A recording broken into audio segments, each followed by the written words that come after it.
We are on the road this week, out in the beautiful Canadian wilderness, capturing some of God's spectacular creation, which makes it the perfect time to finally make this video that so many of you have been asking for, how I color grade my videos. So we're gonna do that step by step, and if you stick around until the very end of the video, I'm gonna share with you a link so that you can download these clips in their raw form so that you can practice the color grading techniques that you're about to learn. So let's roll the intro, and let's only use clips that we shot and graded on this trip.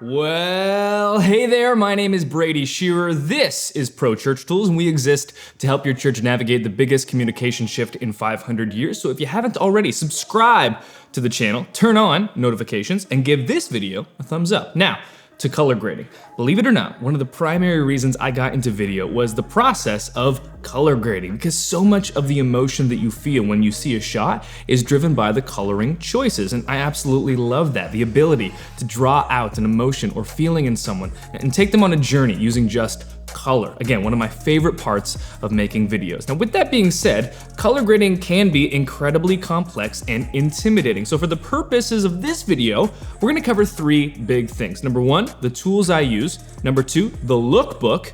And if you don't know what that is right now, that's okay. And number three, my order of operations for coloring, breaking down the steps I follow every single time I'm editing a clip. So let's start right away with the tools. Brady, what software do you use? My recommendation is DaVinci Resolve. Resolve is not only the industry standard when it comes to coloring, but it's also a full-fledged video editor on par with the likes of Final Cut and Adobe Premiere Pro. And you probably won't believe this part, it's 100% free. And can we just pause here for a moment, because it's very rare when something is actually free, but it is unheard of for something to be free and the preferred option. But that's what you've got with Resolve. It's the industry standard and it's free. Plus, it can fully replace Premiere Pro or Final Cut if you're using one of those, or if you want to use it in conjunction with the editing software you're already familiar with, that's cool too.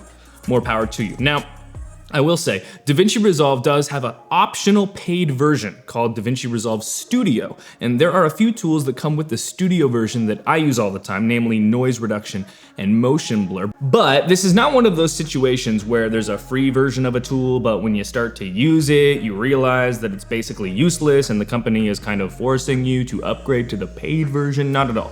The free version of Resolve is very capable, fully capable, in fact. Plus, if you ever did decide to upgrade to the paid version, it's a one-time cost of $299 USD, not a recurring membership. You pay for it once and you get it forever. And if I can speak personally on this, I have used Adobe Premiere Pro for close to a decade. Before that, I used Final Cut. In the past few months, I've been using Final Cut again, and now, most recently, I've gotten back into DaVinci Resolve, and that's because I have not been happy with Premiere Pro. In fact, I cannot express my displeasure enough in that bloated, crash-prone, over-promising, under-delivering Adobe offering. In fact, for me, Premiere Pro is so cumbersome to use that I just stopped editing videos for a while. I passed it all off to my team because Adobe had stolen my joy. It had reduced video editing to an arduous marathon of jittery playback and broken dreams, and I know some of you watching this video know exactly what I'm talking about.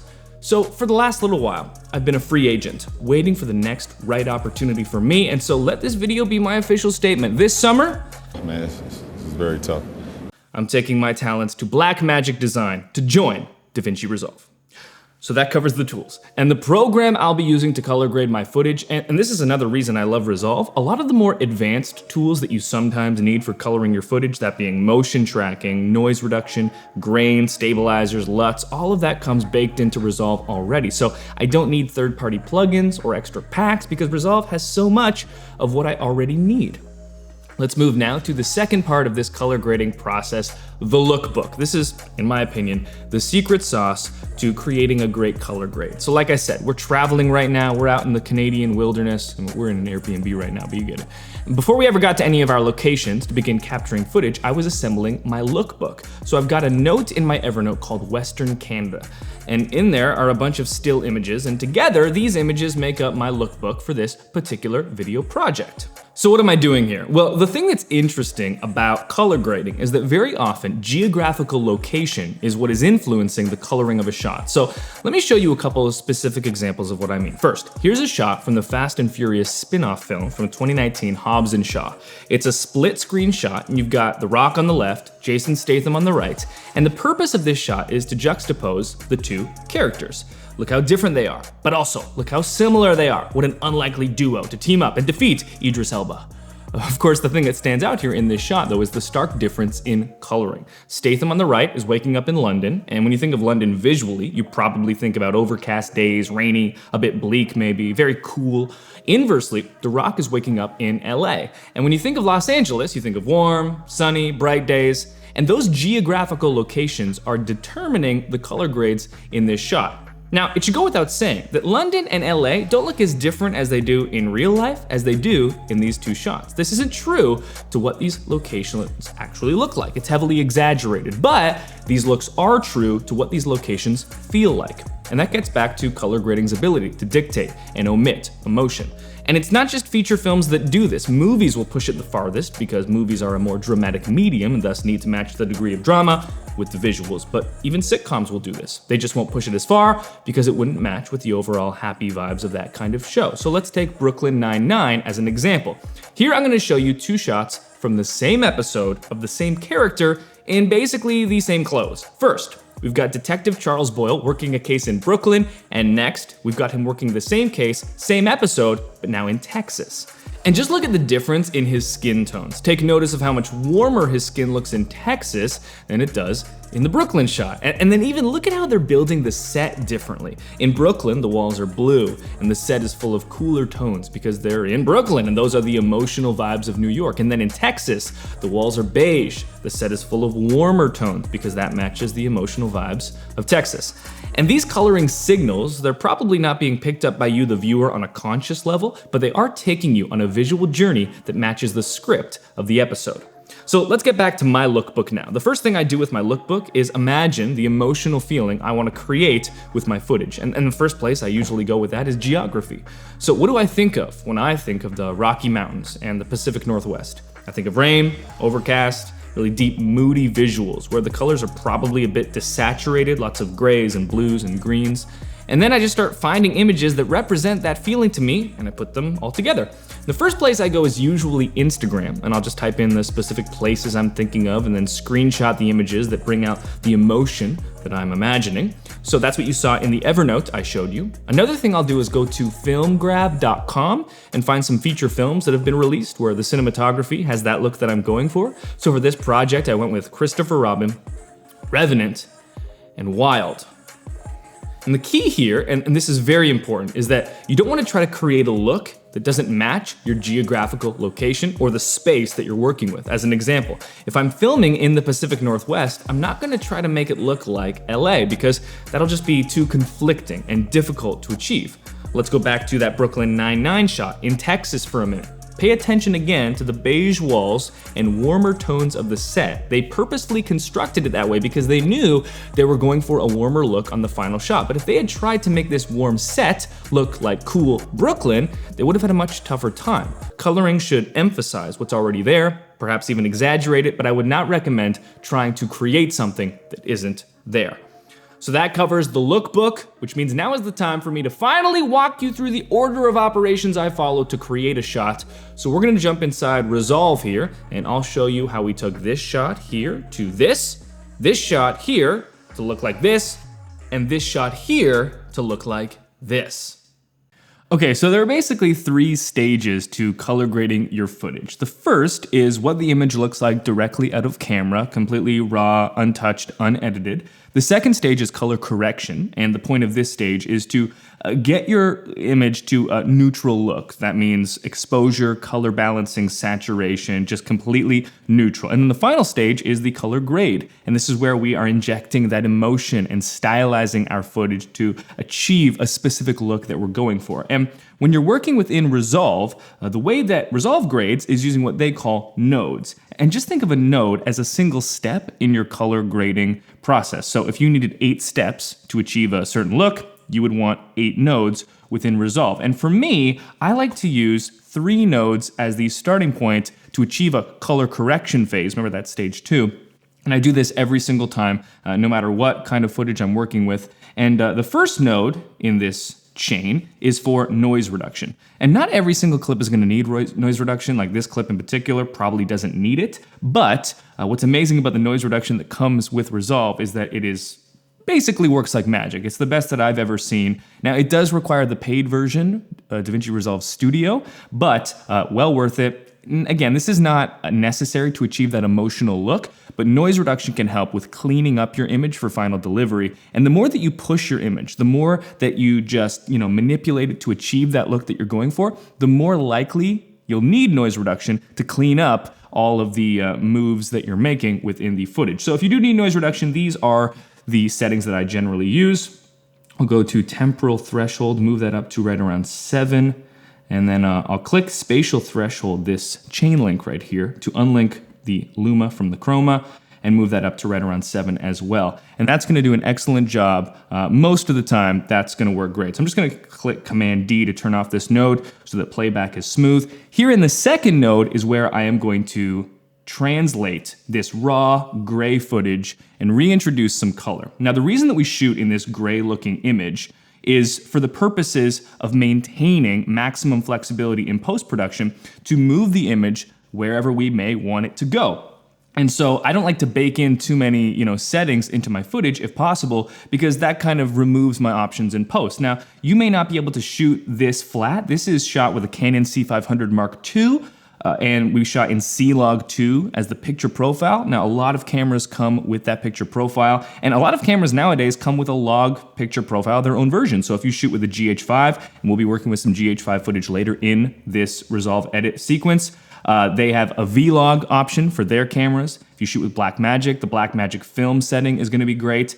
And with all of these cameras, what I'll add in my second node is called Color Space Transform. So I'll go into my library within my effects, drag Color Space Transform onto this node, and here, these top 4 settings is where we're basically gonna tell Resolve, here's the color space that we shot in, and now we need you to translate those colors to Rec 709, which is kind of the neutral color space that is universal for all of color. Because all of cameras, every camera, they treat colors a little bit differently, so you need to arrive at kind of a neutral setting before you can begin color grading. So for me, I'm gonna scroll down in my input color space to Canon Cinema Gamut. In input gamma, that's the picture profile. So again, I said I shot in Canon C-Log 2. The output color space, that's Rec 709, right here. And then same for the output gamma, Rec 709.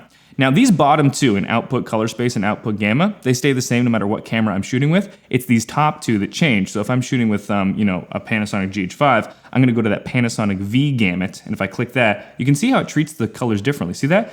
A bit more blue, a lot greener. That's because cameras interpret colors differently. So we need to arrive at that neutral spot. And then there's 2 more settings here in tone mapping method. I'm gonna click luminance mapping.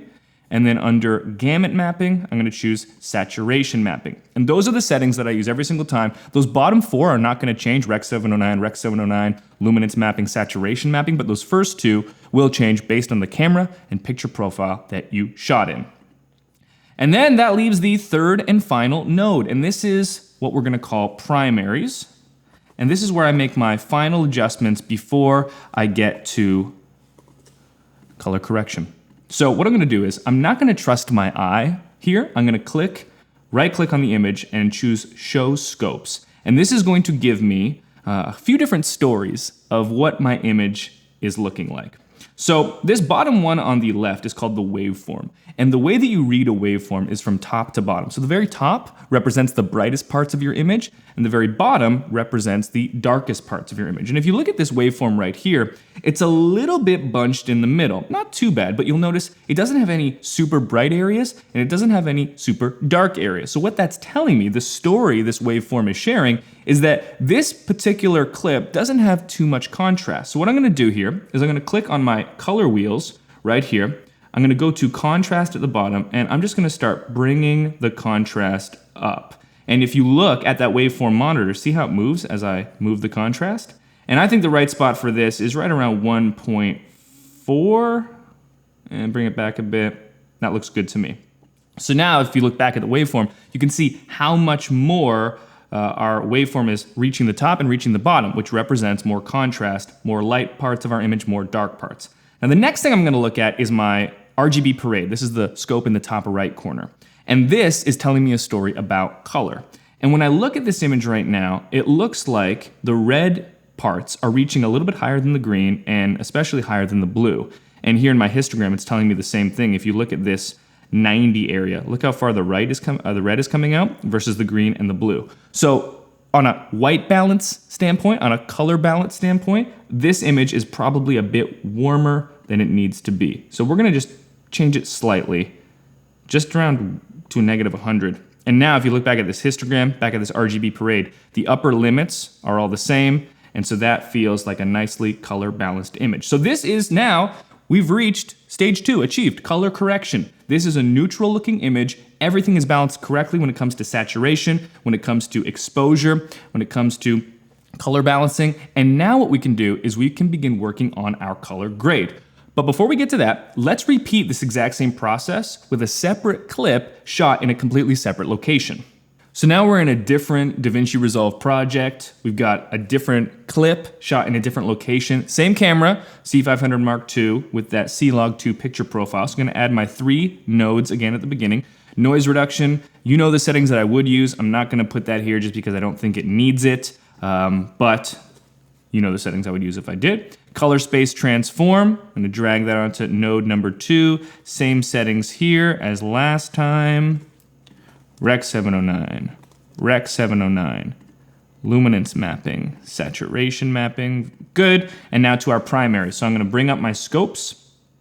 Okay, now again, looking at this image, it could use some contrast. You know, there aren't too many bright areas in the image, which makes sense because this is an overcast day. So I might not bring up my contrast as much, but I'll bring it up to, let's say 1.23, that looks good. And I'll just rename these because I forgot. Color space transform, primaries. Naming your nodes in Resolve, giving them labels is helpful because especially once you start adding more and more and more, sometimes you need to go back to a node, especially these primaries, and adjust things. And if you haven't labeled them, sometimes it can be hard to find.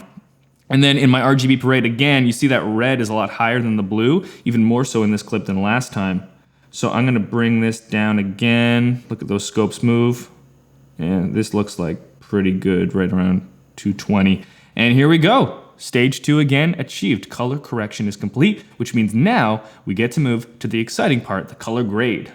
Okay, now it's time for the fun stuff. We get to color grade our footage. This is where we inject that emotion. And I know it's taken a while to get to this part of the video, but the thing is, if you don't know how to do the color correction phase right, which is kind of the science of color grading and coloring your footage, you won't be able to do the color grade part, which is the art side of coloring, because you just won't be at that neutral place. So I know it took a little while to get here. Don't skip over the stuff before. I've done that so many times. And that's why I love color space transform, because it's like the lazy man's approach to basically getting your coloring most of the way there to stage 2. Now, I should mention, if you're not shooting with a camera that has a log profile coming out of it, you don't need color space transform. You could use a conversion lab. My recommendation would be to do all of your converting of footage in your primaries node, because you can just work a little bit more on the temperature, on the saturation, on the contrast. You know, that color space transform, it'll do most of the work for you. So if you don't have a log image in your camera,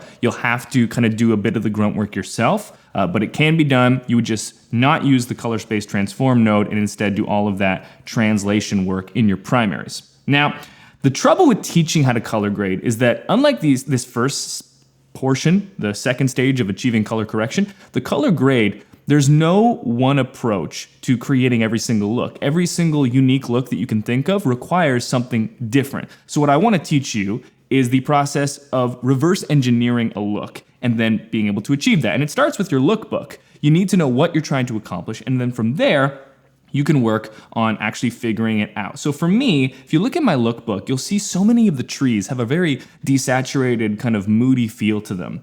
And that's because I absolutely adore this kind of look. And if you look at this image that we have here, you'll notice this green that's in our image currently does not match the green that I'm going for. So what I did was I basically went to YouTube and I started typing in keywords that I thought were good descriptors for the look that I was trying to achieve. So I would type in something like Moody green, and then as I was typing that I saw, oh, Moody green Lightroom came up, which means that, okay, people are trying to achieve this type of look within Lightroom. Now, obviously we're using Resolve, but all of these software, platforms, they use similar tools to achieve the same types of color manipulation. So I watched through a bunch of these tutorials, and what I found was, to achieve this look, basically, these individuals were removing parts of the red in the image and parts of the blue to leave only the green, and then they were desaturating what's left. And so if I go back into Resolve, I can show you how I would do this in Resolve and how I have done it.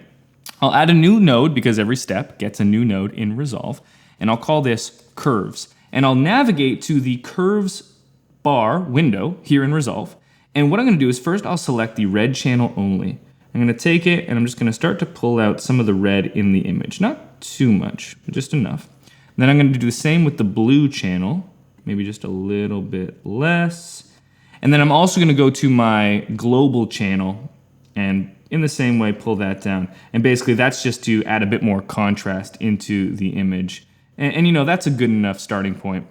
And then I'm gonna go back to my color wheels, to my primaries, grab my saturation, it's at 50. I'm gonna bring it all the way down to just below 25, maybe right around there.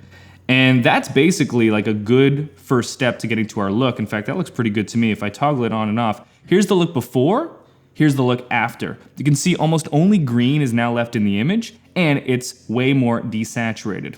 Now the final stage of my coloring that I'll normally do is I'll experiment with adding a finishing LUT. Now we haven't talked about LUTs up until this point, and that's because in general I think LUTs are gonna do more harm than good. LUTs, they promise to give you this drag and drop capability, and you just drag on this preset and your footage will arrive at exactly where it needs to go. In my experience, that is rarely what will happen. What will normally happen is weird things will happen to your image that you don't necessarily want, and it'll kind of look like the direction you want to take your footage, but not really. And so learning the process of how to do this yourself, I think is way, way more important than buying some preset of LUTs and dragging them on. Now, that being said, the one type of LUT I do like to experiment with is what I call a finishing LUT. And it's actually not what I call it, it's what the company calls it. The company is called Lens Distortions.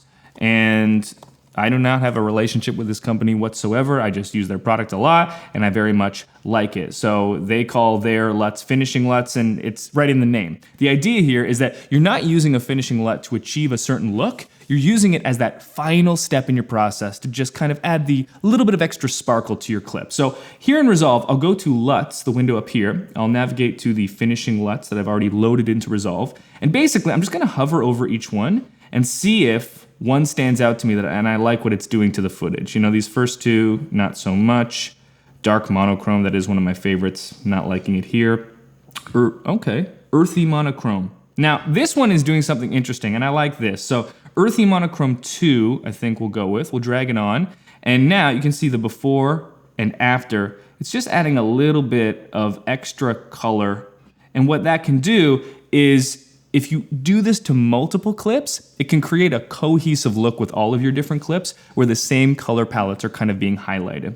So this is pretty much it for our look. I could continue to experiment a bit here and there, but I'm gonna leave this here for now. The final node that I'll add when color grading is grain. Grain to give my footage that filmic look. I've already reduced the noise, so that should be gone. I'm gonna go into my effects again.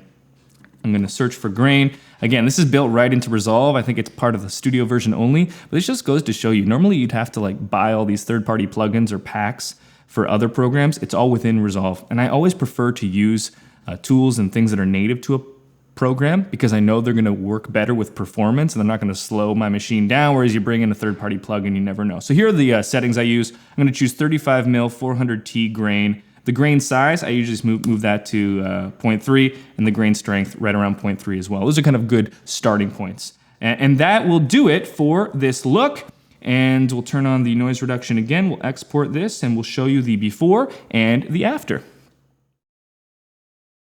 Okay, so that's how you create a color grade from beginning to end. And what's great about this process is that you can reverse engineer specific looks that you think look really awesome. And every time you reverse engineer a new look, you're gonna learn a new skill and technique. And over time, that's how you kind of build up your bag of coloring tricks and become more experienced at this. And then you can begin to kind of freestyle and build looks on your own. So let's follow that same process again for this specific mountain clip. Now, what I did was I kind of went into YouTube and I went through that same process and I stumbled across a great YouTube channel by this guy named Kazi. And if you want to learn more about color grading, highly recommend his channel. It is outstanding. And it's in this video where he teaches a specific technique for color grading here on this mountain shot that he has, which I thought might look nice on ours. One more tip. If you're having trouble on YouTube kind of tracking down specific things, one other thing you can do is search for movies that inspire you on a coloring standpoint. You know, search for Sicario color grade or really anything by Roger Deakins, Skyfall color grade, and then learn that way, and you can learn new techniques that in that manner. So here what I'm gonna do is in my primaries, I'm gonna take my saturation, bring it up to 100 all the way from 50, which looks pretty awful, but you're gonna learn why we're gonna do that. I'm gonna add another node. Here I'm gonna call this Soflight. And then I'm gonna create a layer node where two nodes will exist on top of each other. And that will allow me to manipulate the colors in a cool way. And then here on my layer combiner, I'm gonna go to composite mode and choose Soflight. And then under my Soflight node, where I had just in the previous node cranked my saturation to 100, I'm gonna bring this saturation all the way down to 0. And what this has done is it's created this very desaturated look where some of the color still exists, but now the focus is on the gray of the mountain. Instead, before, the focus was on all this green and there was some weird blue in the mountain. It wasn't working for what I wanted. And this looks much better for me. Here, I'm gonna go add my finishing LUT. There's one I already know I think will look good, and that is Earth Monochrome 3 from that same pack from Lens Distortions.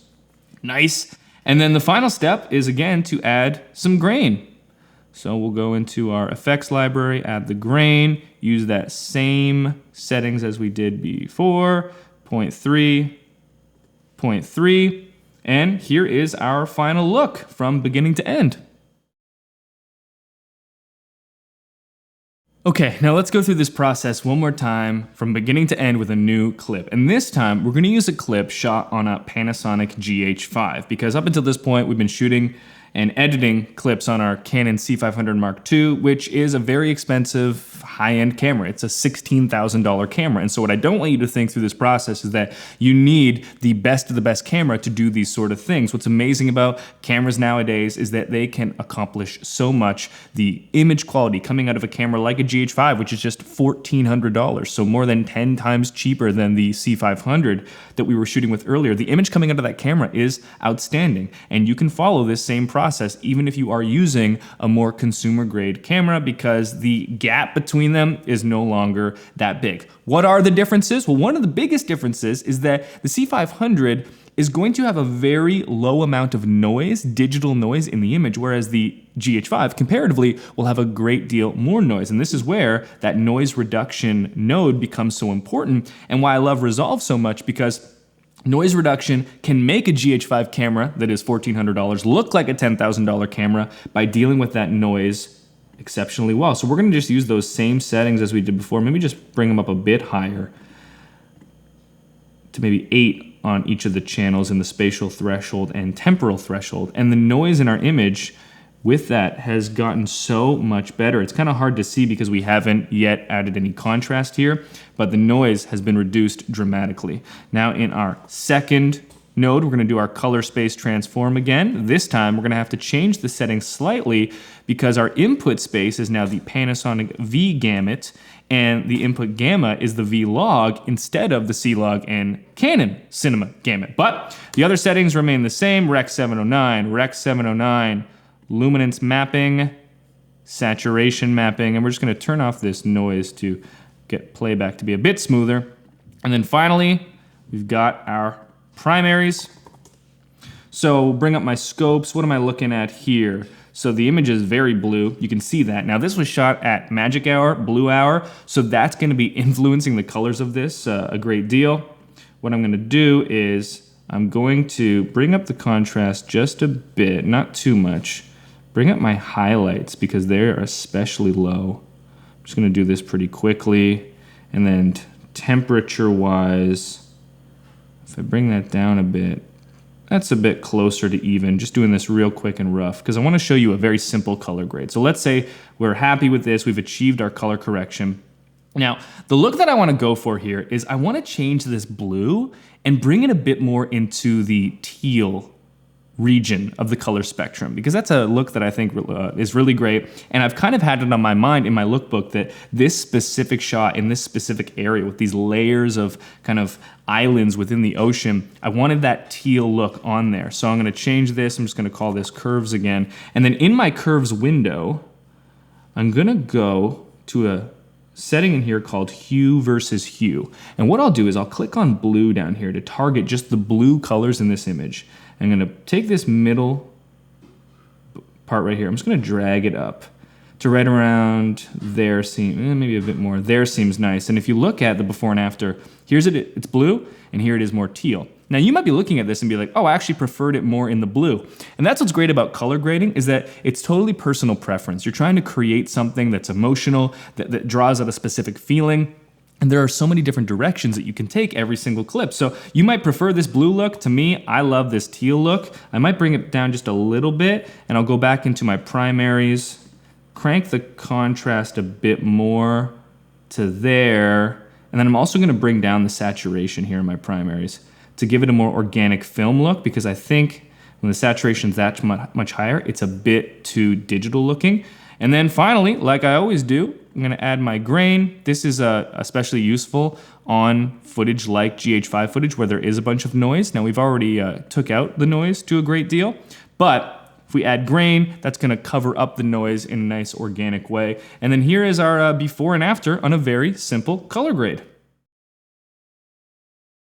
So that's how it's done. In the description below this video, you're gonna find links to each of these 3 clips that we color graded, and I'm giving them to you straight out of the camera, so you can download the free version of Resolve, use the free clips that I'll give you, and what you can do is you can create these looks yourselves, kind of just follow through exactly what I did to get familiar with the actual program itself.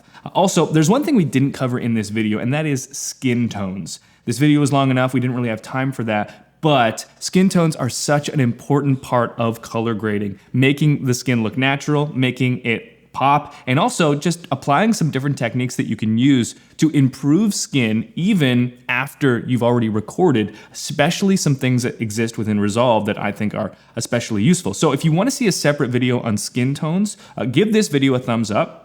Otherwise, it doesn't count. Give this video a thumbs up if you want to see a video on skin tones, and we can put that together. Also, subscribe to the channel, turn on notifications, do all that good stuff. Thank you so much for watching. I know this was a long video. Hopefully it was helpful, and we'll see you next time.